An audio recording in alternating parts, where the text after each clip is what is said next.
علامہ اقبال کی تعلیمات کے حوالے سے جو بہت ہی شورا آفاق مورخوں نے لکھا ہے اس کے بارے میں آپ سے بات کروں گا۔ سب سے پہلے میں یہ کتاب آپ کو دکھانا چاہوں گا۔ یہ کتاب ہے پرسپیکٹو آن پاکستان، اور یہ لکھنے والے ہیں جو اس وقت عالمی بینک کے سینئر اکنامک ایڈوائزر تھے۔ انہوں نے نہ صرف IMF اور عالمی بینک کے بارے میں بات کی ہے، انہوں نے مختلف حکومتوں میں رشوت ستانی کو ختم کرنے کے بارے میں بھی بات کی ہے۔ لیکن جو حیرت ناک بات ہے، جو حیرت انگیز بات ہے، وہ یہ ہے کہ انہوں نے علامہ اقبال پہ ایک ریزیومے بہت زبردست لکھا ہے۔ انہوں نے اکنامک ویژن آف علامہ اقبال کے حوالے سے، اس میں سے میں ایک مختصراً ایک اقتباس آپ کو پڑھ کے سناؤں گا۔ اس میں وہ لکھتے ہیں، In the letter of May 28, 1937, to his friend Muhammad Ali Jinnah, Allama Iqbal posed a deeply disturbing question: how the Muslim of the subcontinent can escape the poverty trap.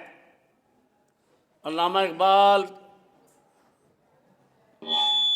clearly recognized the internal reasons money lenders and capitalists and extreme factor British imperialism behind the plight of the Muslims.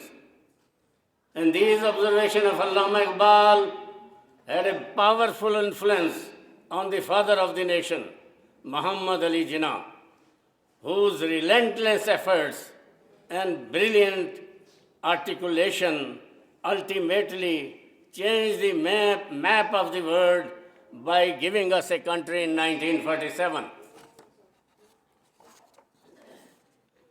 تو یہ ان کی اس کے حوالے سے بات تھی۔ میں آپ کو جو گورنمنٹ کے حلقوں سے کتاب قائد کورسپونڈنس لکھی ہے، اس میں اس لیٹر کے بارے میں بتانا چاہوں گا جو انہوں نے لکھا تھا قائد اعظم کو۔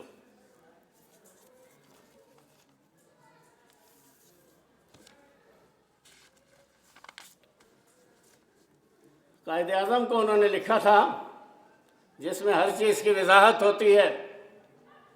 The problem of bread is becoming more and more acute. The Muslims has begun to feel that they have gone down and down during the last 200 years. After a long and careful study of Islamic law, I have come to the conclusion that if this system of law is properly understood and applied, at last the right to subsistence is secured to everybody. But the enforcement and development of the Shariat of Islam is impossible in this country without a free Muslim state or states. This has been my honest conviction for many years, and I still believe this to be the only way to solve the problem of bread for Muslims as well as to secure peaceful India.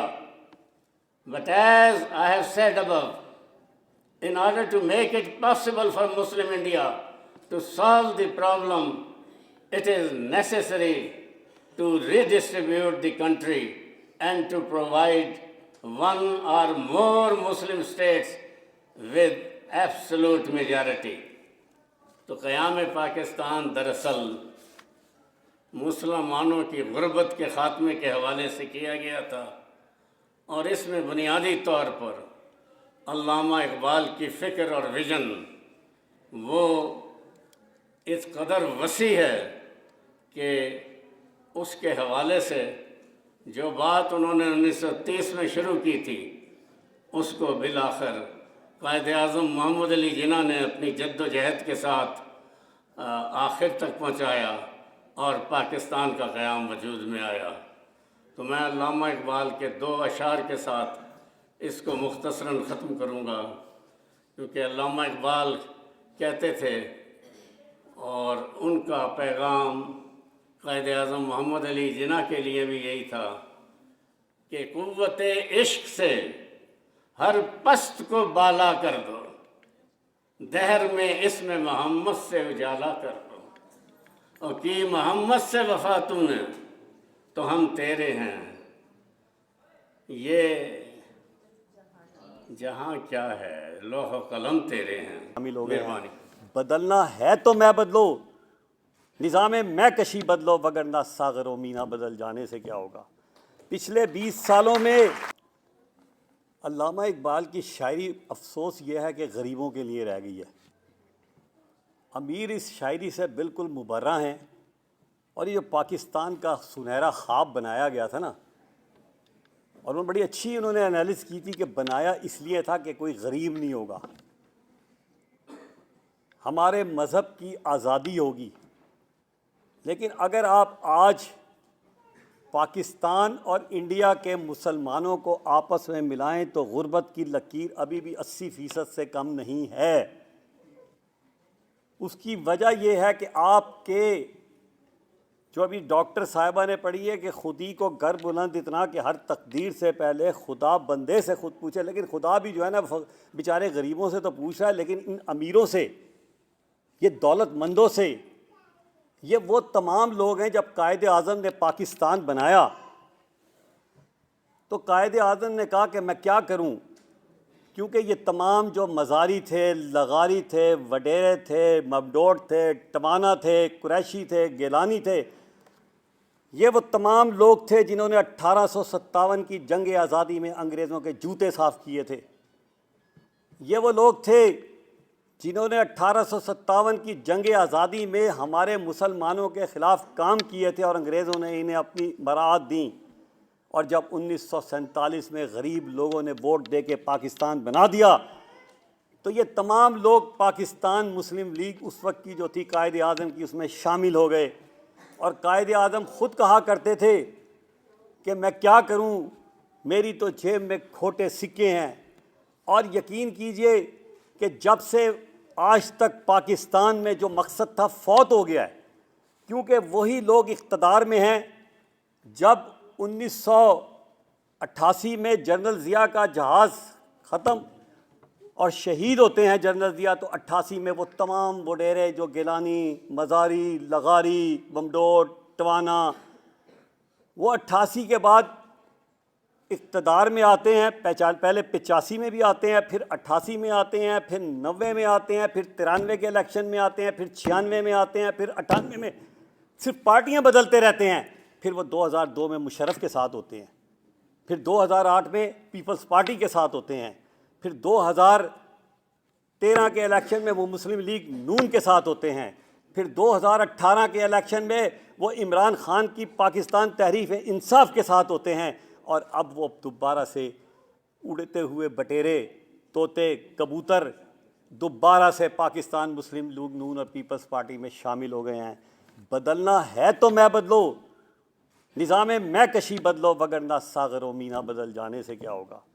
پچھلے 20 سالوں میں مجھے شرم آتی ہے کہ اگر اسلامی ملک ہو اور ہم صحیح زکوٰۃ دیں تو کیوں نہ حضرت عمر کا دور آ جائے، کیوں نہ حضرت عمر بن عبدالعزیز کا دور آ جائے کہ زکوٰۃ پڑی ہوئی اور لینے والا کوئی نہیں ہے، کیونکہ ہم اپنے اندر کے کربلا میں کئی 72 صدیق سوچوں کو مصلحت کے یزید خنجر سے قتل کر کے حسین ہونے کے مدعی ہیں۔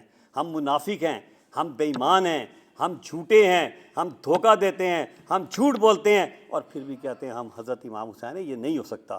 حسینیت اور یزیدیت، افسوس یہی تو ہو رہا ہے۔ اس ملک میں غربت جو ہے وہ دن بدن بڑھتی جا رہی ہے۔ آج بھی جب آپ اٹھا کے دیکھیں تو 50% سے لوگ غربت کی لکیر سے نیچے گزر رہے ہیں. تو مجھے شرم آتی ہے کہ کیا ہم نے, میری ماں نے اور بھائی باقی کی ماں نے, مجھے پتہ ہے باقی ڈاکٹر صاحب کا تو نہیں پتہ, لیکن ہم نے قربانیاں دیں.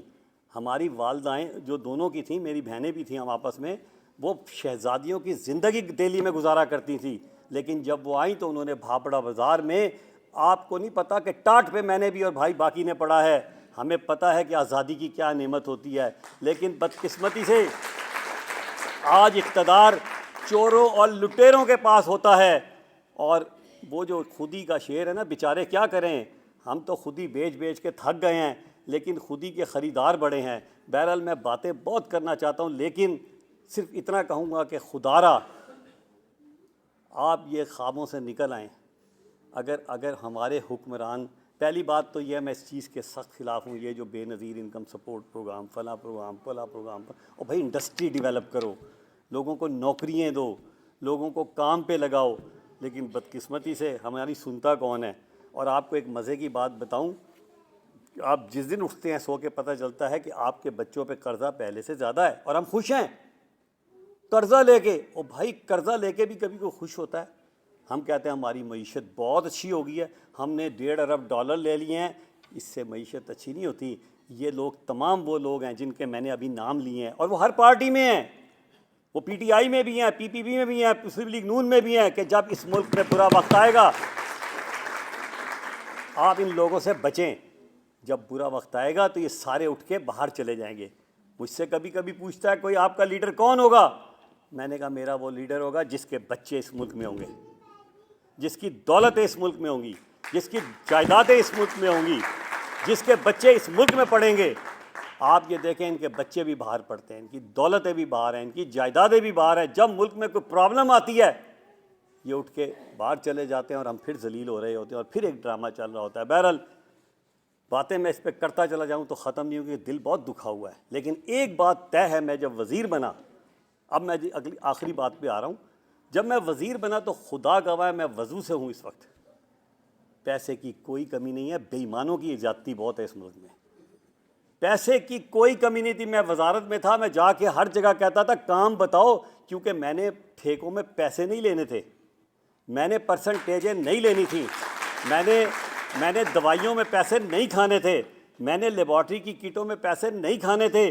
میں تو آتا تھا اپنے گھر سے کھانا لے کے جاتا تھا. یقین کیجئے جب میں نے وزارت کا حلف اٹھایا تو میں نے حضرت عمر فاروق اور حضرت عمر بن عبدالعزیز کو اپنا رول ماڈل بنایا, اور میں اپنے گھر سے خدا گواہ ہے, میں ابھی بھی یہ نہیں کہ میں اپنے آپ کو بہت اچھا ظاہر کر رہا ہوں, لیکن یہ کہ پیسہ بہت تھا, نیتیں خراب ہیں, کیونکہ اتنا کھایا جاتا ہے پیسہ, اتنا کھایا جاتا ہے. ایک پروجیکٹ شروع ہوتا ہے, افتتاح ہوتا ہے, کھا لیا جاتا ہے, پھر اگلا شروع کیا جاتا ہے, نہ وہ پروجیکٹ مکمل ہوتا. ان لوگوں کی جو ہے نا, جب آپ یہ دیکھیں اس ملک میں کبھی آپ نے کسی سیاستدان کو بھوکا دیکھا ہے؟ اسکوٹر پہ آتا ہے لیکن مرسڈیز پہ جاتا ہے. یہ ہے المیہ اس ملک کا. بہرحال میں اقبال پہ ہزاروں شعر پڑھ سکتا ہوں, لیکن ایک شعر میں جو بھائی باقی کی نظر کرتا ہوں نا, کہ ہم نے بڑی مشکل زندگی میں نا جنت کمانے کے راستے ڈھونڈے ہوئے ہیں. ساری رات عبادتیں کرتے لیکن کسی بھوکے کو کھانا نہیں کھلاتے, سارے مہینے روزے رکھتے ہیں لیکن رمضان میں کسی بچی کو 2 ہم کپڑوں کے سوٹ نہیں دیتے. ہم اس کے لیے تو علامہ اقبال نے بھائی باقی جیسے لوگوں کے لیے کہا تھا کہ کلندر کی نگاہوں میں عجب مستی نظر آئی. یہ کلندر ہیں بھائی باقی صاحب. اس عمر میں یقین کریں لوگ گھروں میں بیٹھ جاتے ہیں, اور میں ان سے لڑتا ہوں کہ یار تم گھر میں بیٹھے ہو, تمہارا تو یہ ٹائم ہے, لوگوں کی خدمت کرو, اپنا تجربہ ٹرانسفر کرو, کیونکہ قیامت کے روز اللہ تم سے حساب لے گا کہ تم نے لوگوں کے لیے کیا کیا. تو پھر کہو گے میں نے بڑی عبادتیں کی, میں نے بڑے روزے رکھے, میں نے بڑے تہجد پڑھے. تو پھر اس وقت اللہ تعالیٰ انہیں علامہ اقبال کا شعر سنائے گا کہ کلندر کی نگاہوں میں عجب مستی نظر آئی, اور بلندی آسمانوں کی انہیں پستی نظر آئی. یعنی جو بڑے بڑے آسمان ہوتے ہیں, پورا شعر سن لیں. کلندر کی نگاہوں میں عجب مستی نظر آئی, بلندی آسمانوں کی انہیں پستی نظر آئی. کہیں بہلول نے بیچی, کبھی ہر نے خریدی ہے. بہلول کون تھا؟ بہلول ہارون رشید کے زمانے کا ایک بہت بڑا اللہ والا آدمی تھا, اور جنتیں بیچا کرتا تھا، جنت میں گھر بیچتا تھا. یہ حقیقت ہے، تاریخ ہے، کیونکہ علامہ اقبال کہہ رہے ہیں، میں بھی نہیں کہہ رہا. کہیں بہلول نے بیچی، کہیں ہر نے خریدی ہے. ہر نے کیا کیا تھا؟ صرف جب کربلا کا واقعہ ہو رہا تھا تو ہر جو تھا وہ یزیدیوں سے کراس کر کے صرف ادھر گیا اور اس کو جنت مل گئی. تو کہیں بہلول نے بیچی، کبھی ہر نے خریدی ہے. خدا بندہ تیری جنت بڑی سستی نظر آئی، اتنا مشکل کام نہیں ہے. لیکن اگر جنت میں جانا ہے، میں آخری بات کہہ کے ختم کرتا ہوں، اور میرا رول ماڈل ہے بھائی باقی صاحب کہ اس عمر میں بھی یہ جس طرح لوگوں کی خدمت کر رہے ہیں، میرا رول ماڈل وہ شخص ہوتا ہے جو اپنی عمر کے باوجود بھی اللہ کے بندوں کی خدمت کرتا ہے. اور میں آخری بات یہ کہہ کے ختم کرتا ہوں تقریر کہ اگر آپ نے اللہ سے جنت لینی ہے تو جنت جو ہے نا وہ عبادتوں سے نہیں بلکہ لوگوں کے دلوں میں اترنے سے اور اللہ کے بندوں کی خدمت سے. اور یہ قرآن پاک کہہ رہا ہے کہ اگر تمہیں مجھ سے کچھ لینا ہے تو جاؤ میرے بندوں کو خوش کرو. تو یہ ہے طریقہ جنت میں حاصل کرنے کا.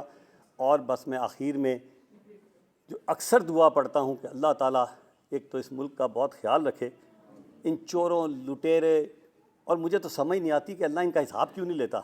کیونکہ ایک طرف تو اللہ کیا فرماتے ہیں، اللہ بہتر جانتا ہے، ڈھیل تو دے رہا ہے لیکن اتنی ڈھیل نہیں ہونی چاہیے. ان کے ساتھ کچھ سخت عذاب ہونا چاہیے، ان سب پہ سخت حساب ہونا چاہیے ان لوگوں کا، تاکہ لوگ جو غریب ہیں ان کو کوئی حوصلہ تو ہو کہ یار چلو اللہ بھی ہم ان لوگوں کا حساب کتاب کرتا ہے. بہرحال آخر میں اس چند شعر کے ساتھ کہ ہنستے پھولوں ہنستے رہنا، تم ہو پاک وطن کا گہنا، پھولوں نے پھر گہنا پہنا. ہنستے پھولوں ہنستے رہنا، پھول ہیں تھوڑے خار بہت ہیں، پردے میں اغیار بہت ہیں، آپس میں مل جل کر رہنا. ہنستے پھولوں ہنستے رہنا. پاکستان زندہ باد. خودی کو کر بلند اتنا کہ ہر تقدیر سے پہلے خدا بندے سے خود پوچھے بتا تیری رضا کیا ہے. اور میں یہ سمجھتی ہوں کہ جناح اقبال ساؤتھ ایشین فورم ان کے فلسفے کو آگے بڑھا رہا ہے. محترم رانا عبدالباقی صاحب اسی فلسفے کو آگے بڑھا رہے ہیں جو علامہ اقبال کا تھا. یہاں پر کیونکہ لکھا گیا ہے کہ آج کی جو تقریب ہے سیلاب زدگان و سفید پوش افراد میں عروسہ رضائی گفٹ کی تقسیم ہے. میں پچھلی تقریب میں آئی تھی جس میں ہمیں چادریں دی گئی تھیں کہ ہم سیلاب زدگان میں وہ چادریں تقسیم کریں، کیونکہ میرا تعلق پنجاب سے ہے جہاں پر اس وقت بدترین سیلاب آیا، تاریخ کا بدترین سیلاب جلال پور پیر والا میں، علی پور میں. اور محترم رانا عبدالباقی صاحب نے پہلے بھی ان سیلاب زدگان کی 2022 میں جب توسا کو آفت زدہ قرار دیا گیا تھا تو انہوں نے وہاں پر ان سیلاب زدگان متاثرین کے لیے بہت ساری اشیاء بھیجی تھی جو میں نے ان لوگوں کو بھجوائی تھیں. اس دفعہ انہوں نے کہا کہ آپ خود جائیں گی، چادریں تقسیم کریں گی. میں خود گئی، انہوں نے ہمیں کرایہ بھی دیا اور باقاعدہ ایک تقریب ہوئی. وہاں پر میں پہنچی علی پور میں اس کے علاقہ سید پور جو آفت زدہ تھا اور بالکل ہی صفحہ ہستی سے مٹ گیا، اور لوگ دور دراز تک، آپ یقین جانیے ابھی بھی وہاں پر پانی ہے اور لوگ بیٹھے ہوئے ہیں اور وہاں پر پانی بھی گدلا ہو گیا پینے کا. بہت سارے سوچ نے قائد کو جگایا اور قائد کی ہمت سے پھر ہمیں یہ وطن عزیز ملا. تو اقبال نے صرف شاعری کے ذریعے ہمارے اندر جو جذبات کو ابھارا اور ہمیں ایک مسلمان قوم کے طور پر جگایا. ایک مسلمان قوم جس کو اس نے شاہین بولا. اس وقت کے لوگ جو تھے پاکستان بننے سے پہلے جو لوگ تھے وہ اپنے آپ کو ایک مظلوم فقیرانہ زندگی، ایک غلامی کی زندگی گزار رہے تھے.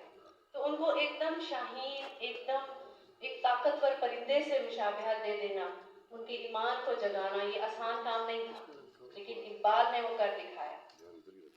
تو ہمیں آج بھی ان کی یاد کو تازہ رکھنا ہے اور یہ پیغام اپنی نسلوں میں بھی لے کے جانا ہے. ہم تک تو یہ پیغام پہنچا، ہمارے بزرگوں نے ہمیں